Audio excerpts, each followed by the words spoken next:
I'm really open to the direction you want to go, as opposed to me deciding for you what I think you should hear. So if you want to talk about program, how we're designed, how we're located in a CCR, if you want to talk about how we think about equality, or how we work with the tactics of control, what our foundation or philosophy, like any aspect, I really want to make this for what is on your mind, since we have 12, I think about 12 people on the call. We can have more flexibility than if we had 50. So yeah, where do you want to go? What's on your mind about our curriculum and how it gets used? And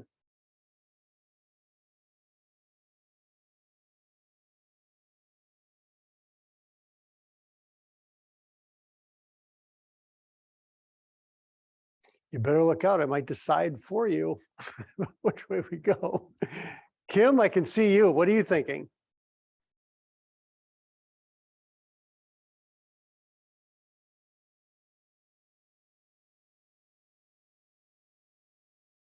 I still can't hear you, Kim. You're unmuted, but I'm not sure.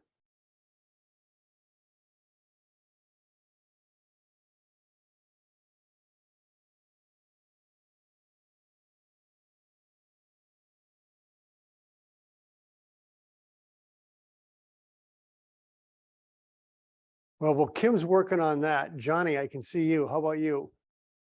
What's on your mind?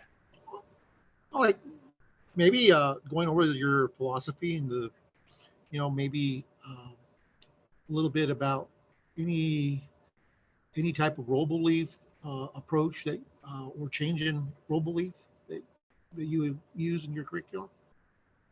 You mean, so if you were to use our curriculum in your community, what would change, or is that what you're asking? Yeah.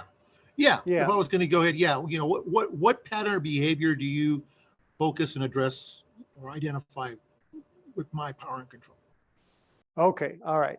So one of the ways that we've designed the Duluth curriculum is for its adaptability, right? Because we know that there's no way in Duluth that we're going to think of all the content that needs to be had in order to deliver this curriculum. So when you look at the power and control wheel, for example, these tactics here, whoever adapts this, wherever they've adapted it in the world, the tactics rarely change. They talk to, for example, there's a program in Melbourne, Australia, working with gay men. And when they talked to the victims about what they were experiencing, many of these same tactics, most of them were all the same. What changes is how they leverage those tactics within the community. That's the part you bring. So if Johnny's going to take this curriculum into his community, if he's talking to victims, he's going to hear all this stuff: economic abuse, minimize, deny, and blame, emotional abuse. That's all the stuff that he's going to hear. But how do they emotionally abuse? What do they draw on to do it?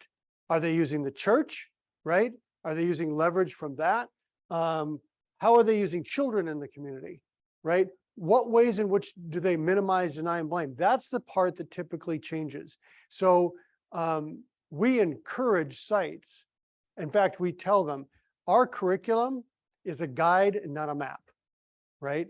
So we give you the structure, we give you a foundation, we give you all kinds of tools that you can use, but how you use them in the group with the men that you serve is a much different conversation than it would be in Duluth. Now, interestingly, we had a group from Hong Kong come, we had a group from Sweden come, two opposite ends of the world. They come in, they watch our program, and they both said the same thing on different occasions. The guys in Duluth sound just like the guys in Hong Kong. The guys in Duluth sound just like the guys in Sweden. What do you mean?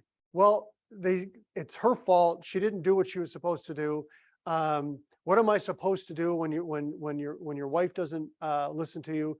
All that kind of stuff. I was working with a program in Trinidad.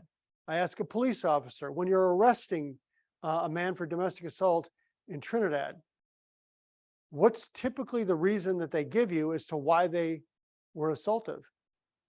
she didn't do what she was supposed to do, right? Well, that sounds just like the guys in Duluth, sounds just like the guys in New Mexico, right? So that kind of thing is very similar, right? It's just how they justify it, where they draw it from in the culture to say, this is what I get to do because fill in the blank. That's the piece that you begin to talk to them about in the group. That's the piece that you know on where to adapt the curriculum to make it fit the space you're in. Does that help, Johnny?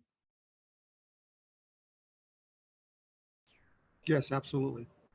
Yeah, Yes, when you, yeah. you know, in our group, you know, when we talk about blame, minimize, denial, uh, and collusion, all we take into account, and we hear those same stories. We hear them identify right early on. We look for and hear from them the same thing we've heard for years and years. This is why, I really, I'm here because she called the police. I'm here because she caused this whole scenario. So capturing those and seeing how those fit, how those pieces fit, uh, it's it's it is a ongoing development of what we, and how we approach that individual from then on. Yeah. Yeah. And so when we're, the process that we use um, is that Freirean dialogue, which means we're giving less information and we're doing more problem posing kinds of questions to get them to wrestle with themselves so that they're doing the work and we're, as Jeffrey said, we're a guide, right? So here's an example. I'll just bring my little board over here.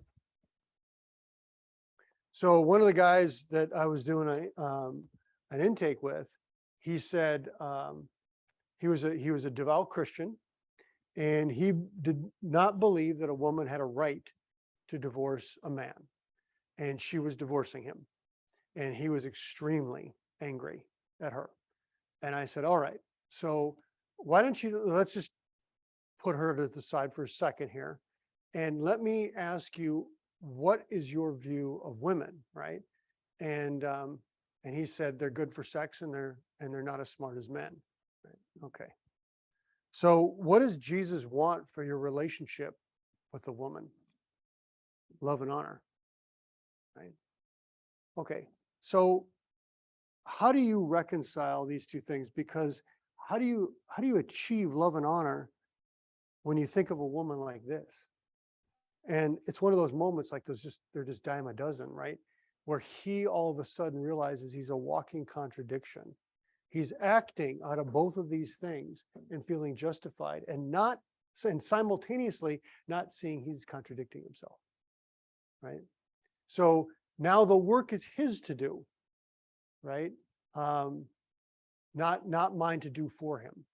And that's the invitation. We believe, as all the other programs talked about, we believe men can change, and I am not their ticket to change.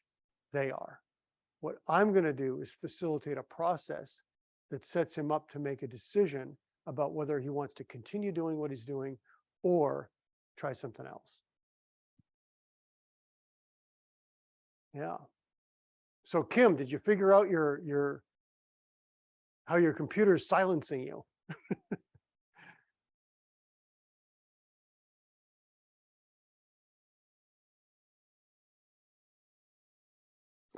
I think that's a no. I think your software must be oppressive in some ways. It's not letting you speak. David, how about you? What are you thinking?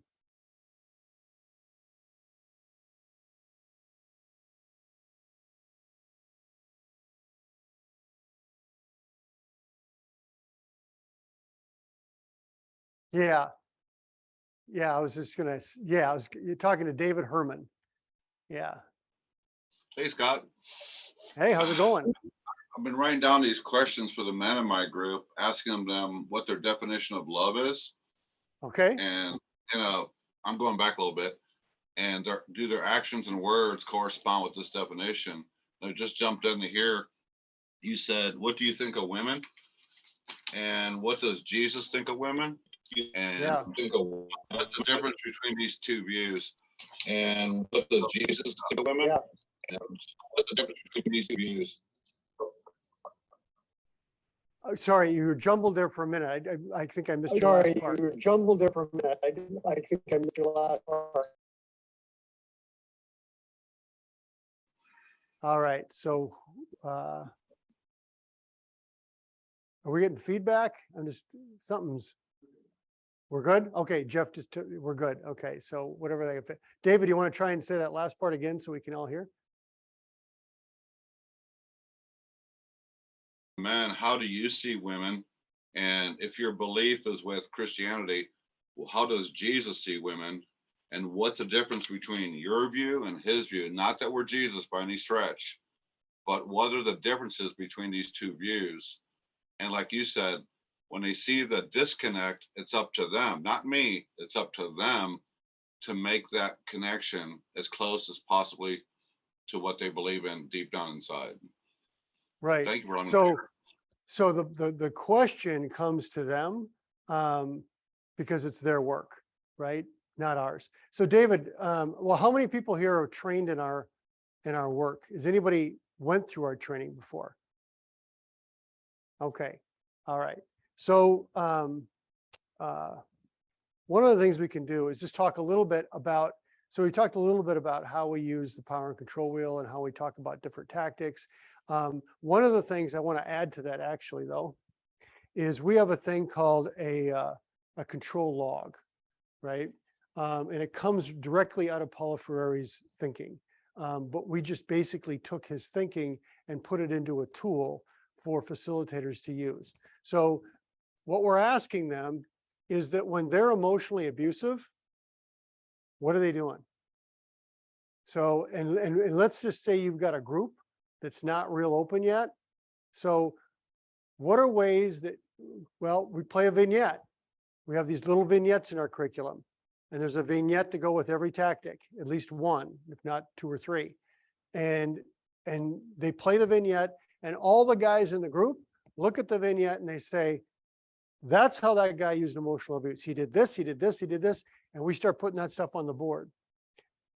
And then at some point, as facilitators, 5 minutes maybe into the conversation, we transition from the guy in the video to the men in the room, because now the men in the room know what the problem is. They've identified it in somebody else, and they can always talk about somebody else. And then we say, okay, so what are ways in which you've done the same thing to your partner, right? And so then they begin to start talking about, well, I've called her names. Well, what names have you called her, right? And then we get those, and we get all that stuff listed on the board. Then we say, what's the intent? Why do you do it, right? And then they start talking about what they're trying to get when they're calling her names. And then what's the belief that says, this is what I get to do when she doesn't do what I want her to? What's the belief that makes that okay? And the guys will often say, well, it's not okay. I know it's not okay now, but at the time you did it, you were fully invested in it. You fully believed in it. What was the belief? If I'd have been with you at the time you did it, how would you have justified it? Because justifications are beliefs, right?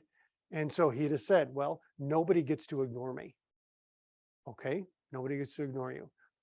Or, right, this is what you get to do.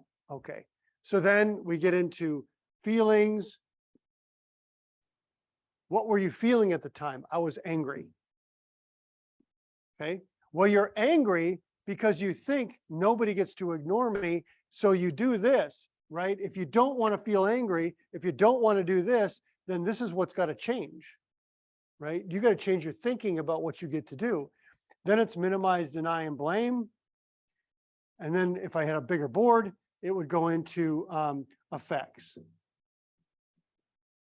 What's the effect on you when you emotionally abuse her? What's the effect on her? And oftentimes, what do your kids learn watching you emotionally abuse her?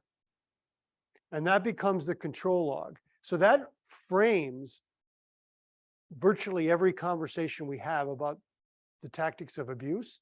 That's how we have it. So we're having this dialogue with the guys, and we're taking their content and we're putting it through this lens so that they can begin to see and be critical. I mean, basically, this is critical thinking, or what David was saying, psychoeducational kind of thing. This is how they begin to see their lives play out across the board. And when the night's over and they say, well, that's not really me. No, that is you, because that's all the men in this room provided the content for this, not me. This is your life, right? And so when you call her a name, when you call her a bitch, look at all the things that it does and look at where it takes you. Look at where it takes her and look at where it takes your kids, right? And then he begins to see that there's a whole lot more to the names that he uses to put her down than just the word, right? And other things that the guys have said. I listen to, you pay attention to your partner and you know what she's vulnerable to. She's vulnerable to her weight. She's vulnerable to her appearance. She's vulnerable to how her family may have put her down, and you use it because you want to hurt her. And so why? Well, it's like a way to punish, right? I mean, I can punish her because she's not complying with what I want, right? So these are the kind of conversations that end up having in the room that get organized through this lens, okay? Now, when we're talking about equality, Jeff, do you want to pull up that PowerPoint that we talked about? And I'll just take you a little bit about how we think about talking about equality in a room full of men who are oppressing their partner. So knowledge of what is precedes change. That's a kind of an old AA thing, right? You need to have an understanding of what is before you can change what you're doing. The other piece, any movement towards equality must start with an acknowledgement and an understanding of the oppression that preceded it. Like, you don't get to just skip that step. So oftentimes in men's groups, what I observe is that somebody will talk about respect, and they'll talk about respect from my vantage point in a vacuum, right? It's not being talked about. It's not being talked about in relation to what he's done to her. It's being talked about as if he hadn't committed any act of violence against anybody. And that's easy to do. That's not hard, right? Well, respect is listening. Respect is paying attention to your partner. Respect is calling her by her name. Respect is asking her questions and finding out what she wants. Well, that's all fine and dandy, but you've been beating this woman into submission. You've been humiliating her. You've taken her voice away from her. And now you want to be respectful to her? What other work are you going to have to do in order to make that happen? So we can't talk about equality in a vacuum with these guys. We have to talk about it in relation to what they've been doing. So next slide, Jeff.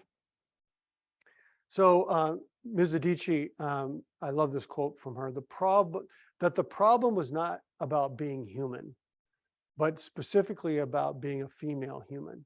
For centuries, the world divided human beings into two groups and then proceeded to exclude and oppress one group. It is only fair that the solution to the problem should acknowledge that, right? When you hear from people who are on the receiving end of oppressive actions, David, you're going to get a copy of this, so it's coming. Okay, I just haven't given them to the team yet, but they're going to get it. There's a whole notion about truth and reconciliation, right? We can't get to reconciliation until we both talk about the truth about what happened. Survivors want to know if they can trust their partner.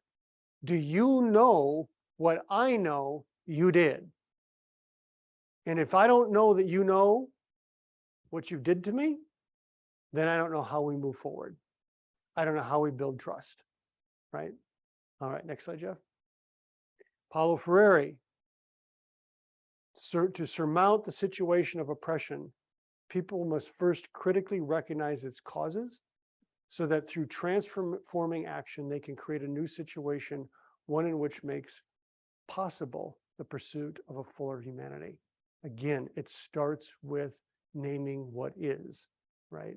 So in a men's group, that is essential when you're talking about nonviolence and equality. Next slide, Jeff.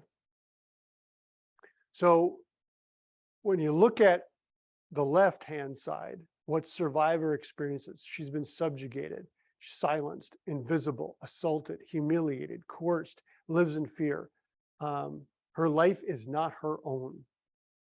What he believes in his head, I'm the head of this family, I'm always right, women submit, I get what I want, or there will be consequences, everything is mine, do as I say, she and the kids are my property.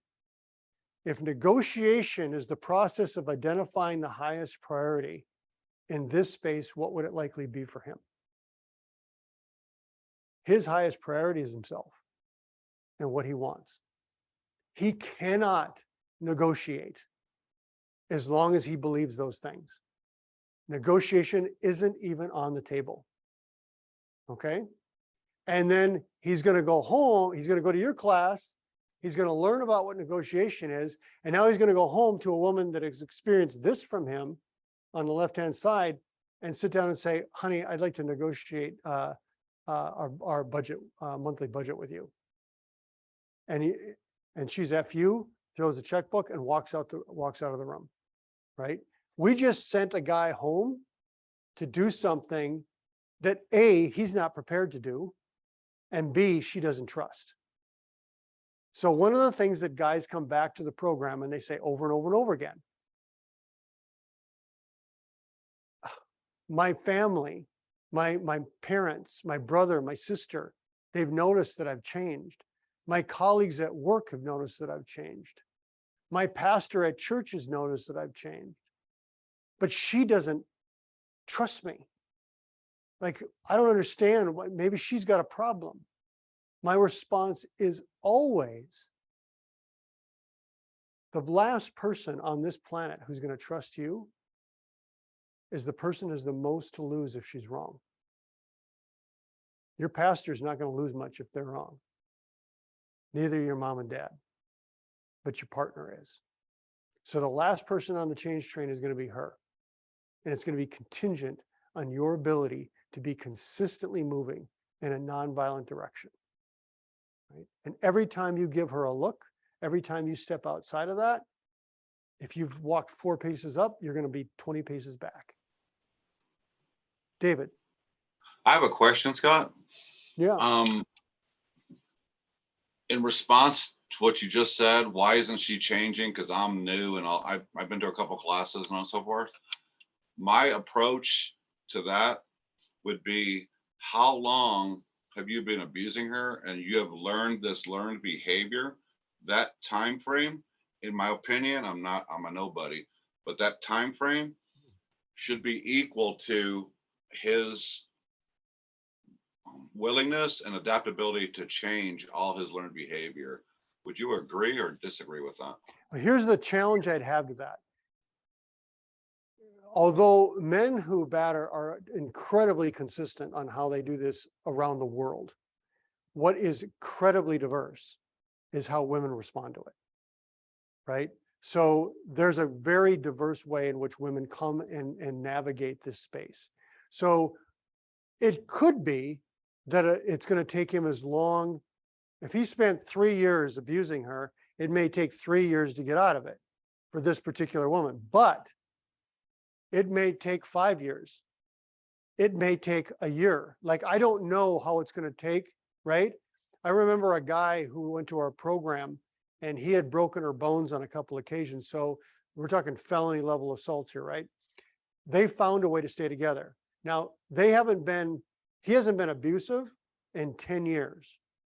And they're on a camping trip in northern Minnesota and they're driving down a road and he says, out of the blue, she just says to me, do you remember what you did to me at the end of that road? And he's like, he said, my initial reaction before I opened my mouth was 10 years. 10 years I haven't put my hands on you. But then he said, I went back to class and I realized our conversation. This is a consequence of what I've done, not a problem with her. She'll never drive by that driveway and not remember what I did, even though I can. If I want to be with her, this is my consequence, right? To live with a woman who's going to remember what I've done. Okay, that's a man who's changed, right? He understands. That's the thing that the guys in class haven't wrapped their head around yet, right? That what they're seeing is a consequence of what they've done. Even when she's getting in his face, telling him all kinds of stuff, yelling at him because he's safer to be around now. So now they're getting their voice back and he's going to hear a lot. And then the guys say, well, how long am I going to have to listen to this? As long as it takes, right? As long as it takes. And it's going to be the one factor they can control is how consistent they are, right? That's the one thing they control. They cannot predict her response, right? So that would be the one way I'd think about that. Yeah. All right. Okay. So Jeff, next slide, please. All right. When change comes home, this is what we talk, when we talk to women about guys who are coming home and changing, this is what we got. He can't be trusted. Indecision, confusion. I don't know what to do with what he's doing. This is when he's acting more kind, right? Now you finally want to work with me? What's your angle? What do you want from me? I couldn't even write a check out before, and then he comes home, writes all the checks and lets me sign them. That was his version of change, right? I don't believe this. He spent so long proving he was abusive. Now he needs to spend time proving he's in a partnership, right? And then the last one from a child.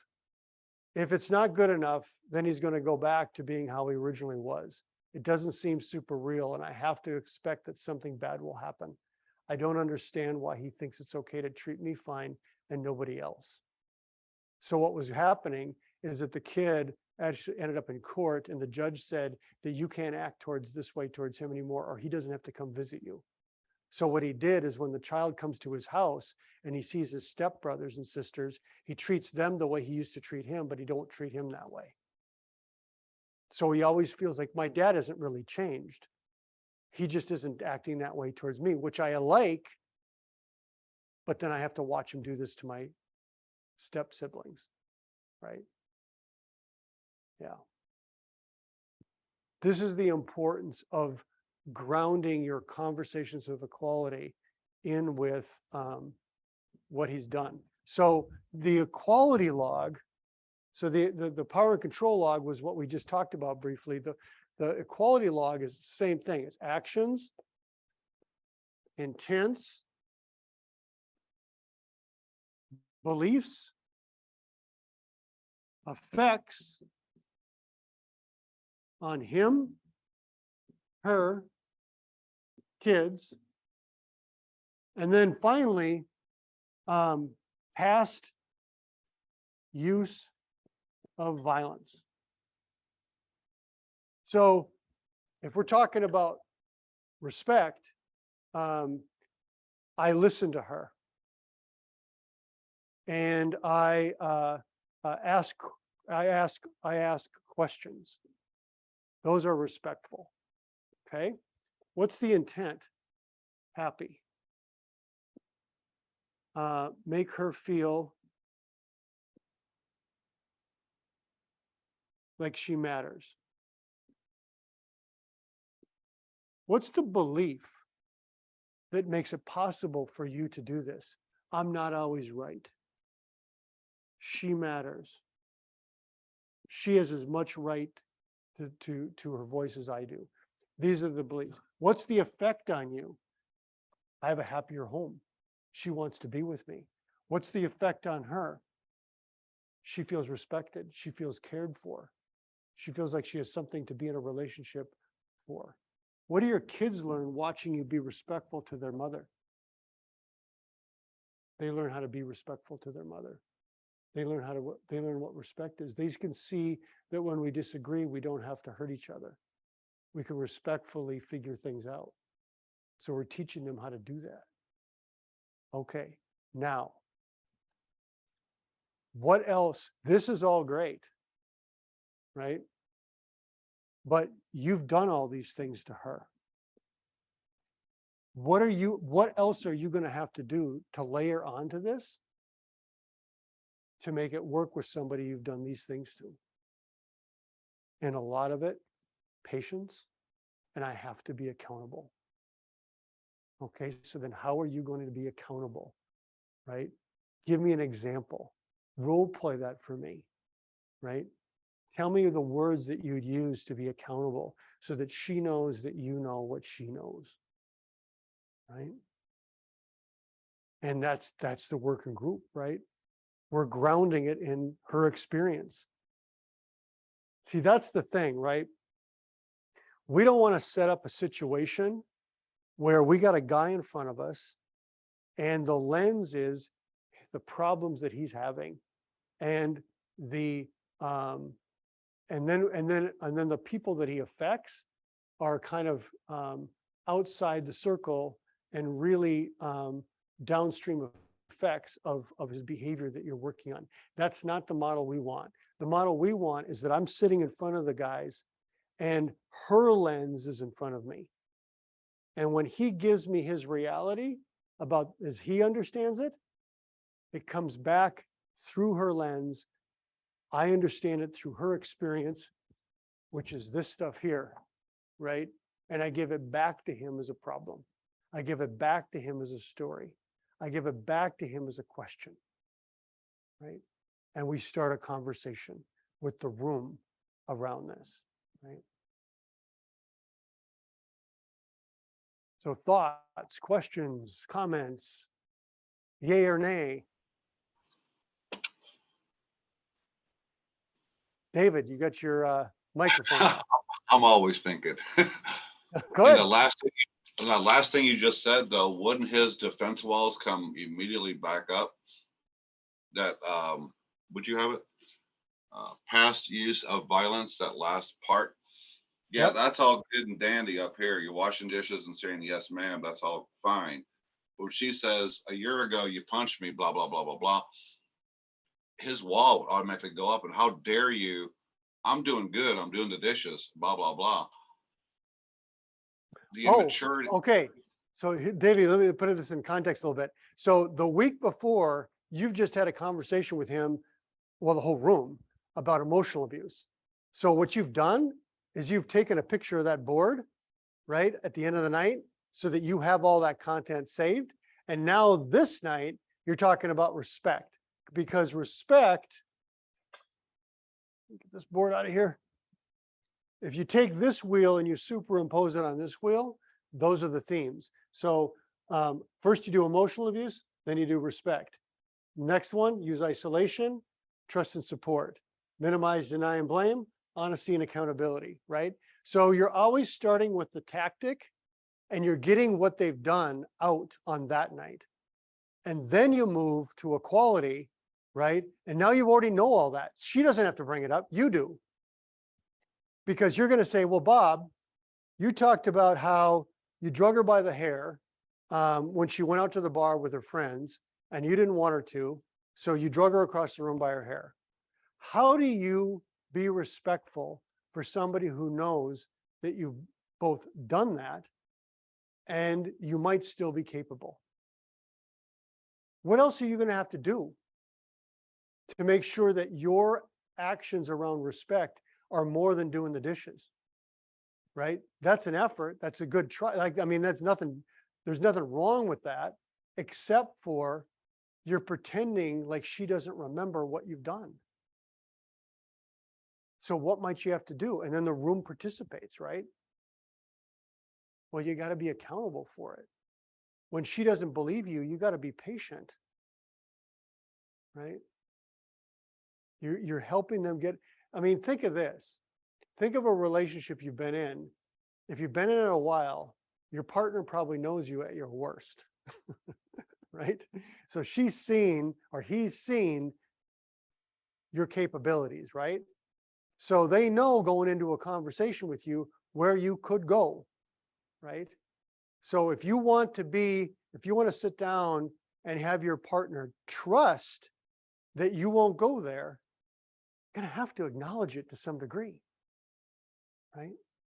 Like if say it's money, right? Say you argue a bunch about money, there's a little bickering, back and forth about money. And you want to now have another conversation about money. Your partner's going to immediately tense up. Like, I don't want to have this conversation. It's just going to end in an argument anyway, right? Okay, so role play. So, there's a thing. I think it's important for us to talk about our Christmas budget, that's coming up. Let's say vacation budget. We're in July. What our vacation budget's going to be. But I also understand that I haven't exactly been the best person to talk to when it comes to money, because I hang on to it tight. It's kind of what I do. I want you to know that that's not your fault, and I know that.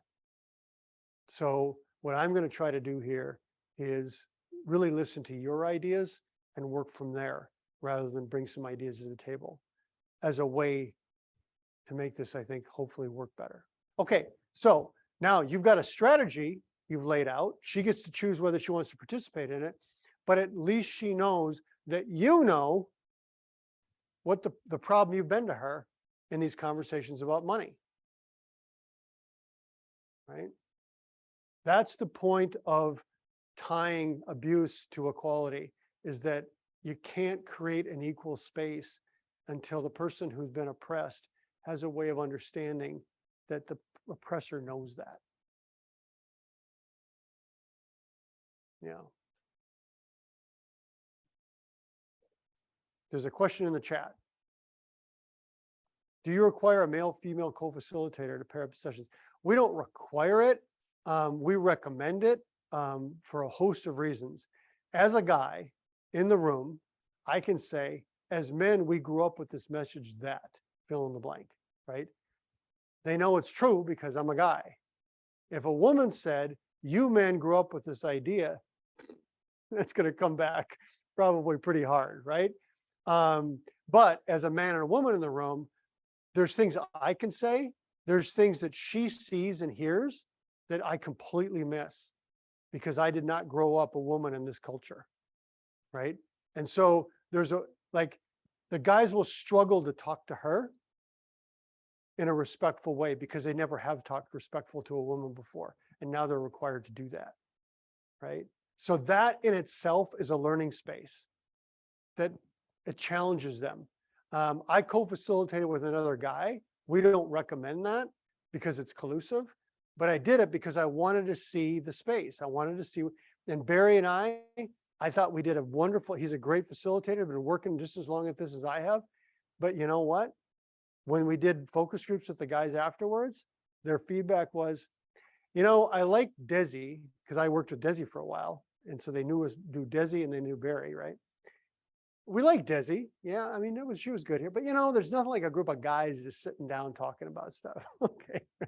So no matter how good we are, no matter how much we bring her into the space so that she's visible, it's still a much easier conversation with me than it is with a woman in a respectful way. And that's something that they need to learn. So we could support two women doing the work, right? A man and a woman tend to avoid two men together. And if you do group alone, it's just harder.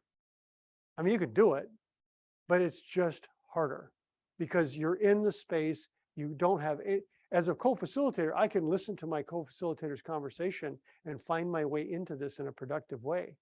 But if I'm always in the space and I'm always on, there is so much I miss compared to being with somebody who I'm co-facilitating with. So that's our recommendation.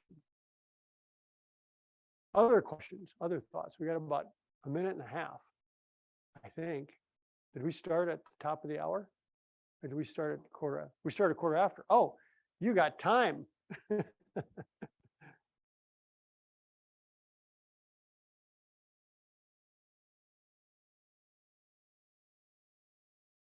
So how about Iris? Iris, are you there? I'm here, yeah. Okay, so you have any thoughts or questions or comments? I don't know. I'm mainly here to support you. I'm with the coalition, so I'm Oh, just assigned as staff support. Okay. All right. All right. How about Lucretia?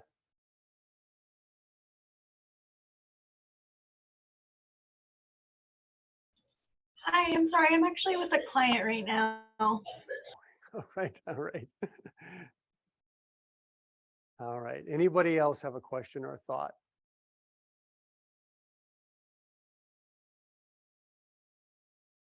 All right, Jeff, pull up another, the next slide.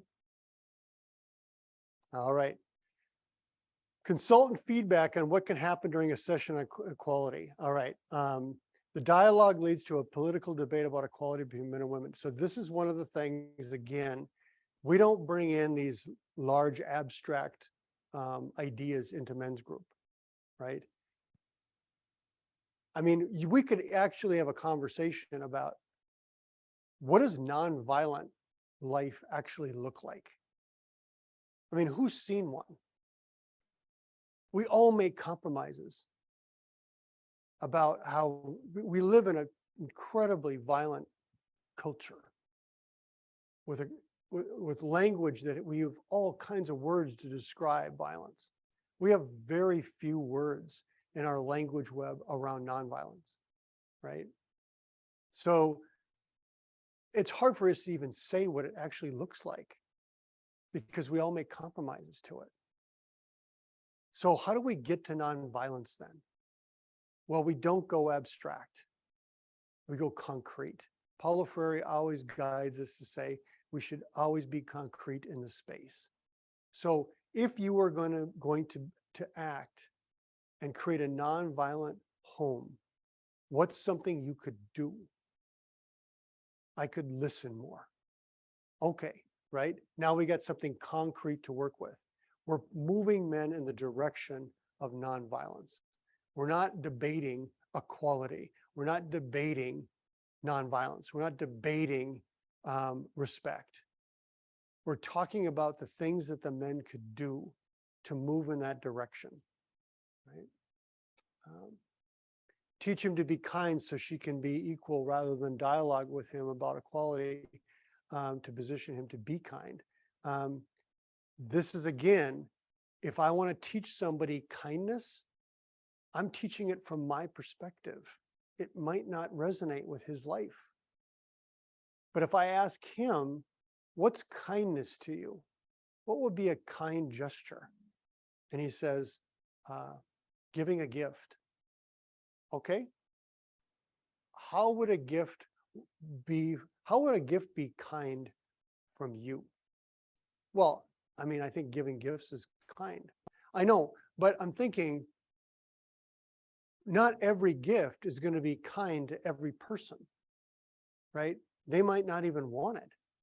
So how do you know what is going to be kind or interpreted as kind from your partner, right? Well, I mean,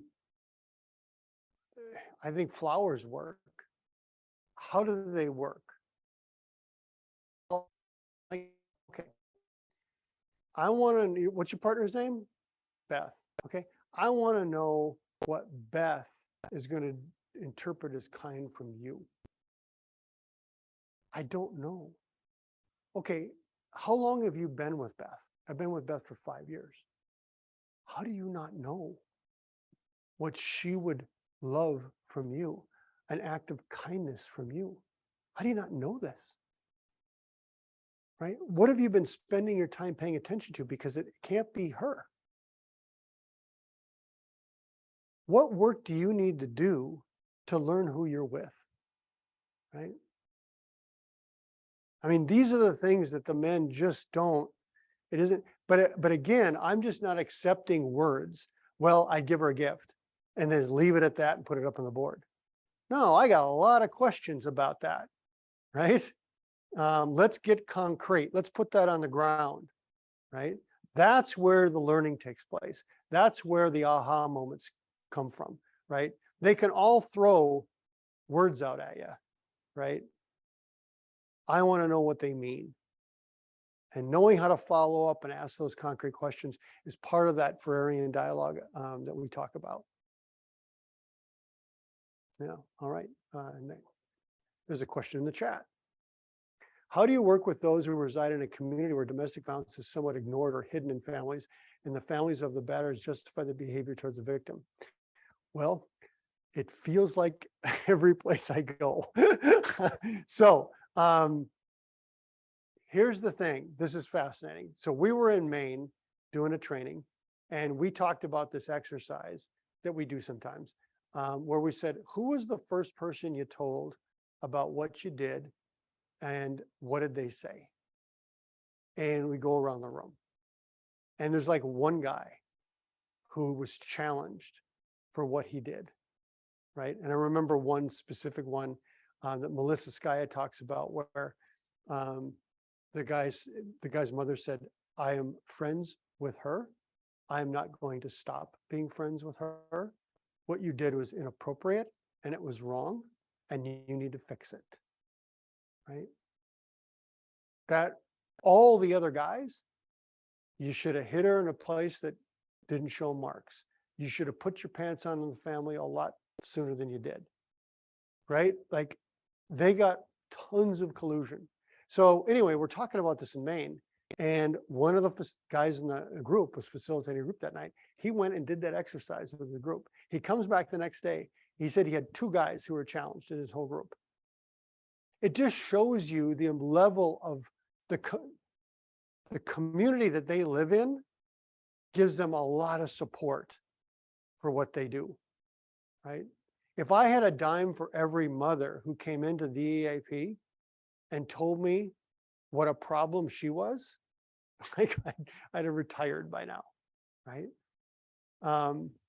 So there's an idea Hillary Clinton put out there, right? That she said it takes a community to raise a child. It takes a community to raise a batterer, right? This isn't something that a guy decides, right? This is what he's been handed by the culture that he was raised in. So then the question is, what are we doing to intervene in the narrative, right? Not only his narrative, but the narrative in the community about this problem. Because, I mean, it's again, it's interesting. I travel in all kinds of different places in the United States and the world. And when I get there, one of the first things people say is, well, I think we're going to be a little different. I mean, we got a deeply embedded domestic violence problem, okay. Everybody says it, right? Because they've got their own version of it, right? So then if you know, I was in an indigenous community where it was extremely prevalent and the community was quite small. And there was, in their words, this is just how it is, right? I was working with Russian women who were from Russia, who were here observing. And I said, so tell me about, I said, it's interesting to me, there are 13 of you and none of you, you're all professionals and none of you are married. And I said, I'm not looking for a date here. I'm just saying, I find that curious, right? And they said, we want careers through their interpreter. And if we get married, we could lose our career because he'd drink and he'd beat us. Because in Russia, the saying is, if he loves you, he beats you, right? So again, like so many different variations of this. This is how deep the problem is, right? It isn't just in your community, it's everywhere. Violence against women is deep in the culture around the globe. I was talking to a delegation from Kurdistan. I said, why do men beat women in your country? And the religious leader said, because they can. Because there is no place for a woman to go for help or to call. So we've just created the ministry of women. So a woman has some place to go and say, this is what's happening to me. because before that they had no place, right? Yeah, what we're up against when we go to these men's groups is huge. It's more than Bob, Ted, whatever the guys' names are. It's way bigger than them. It's the culture that surrounds all of us.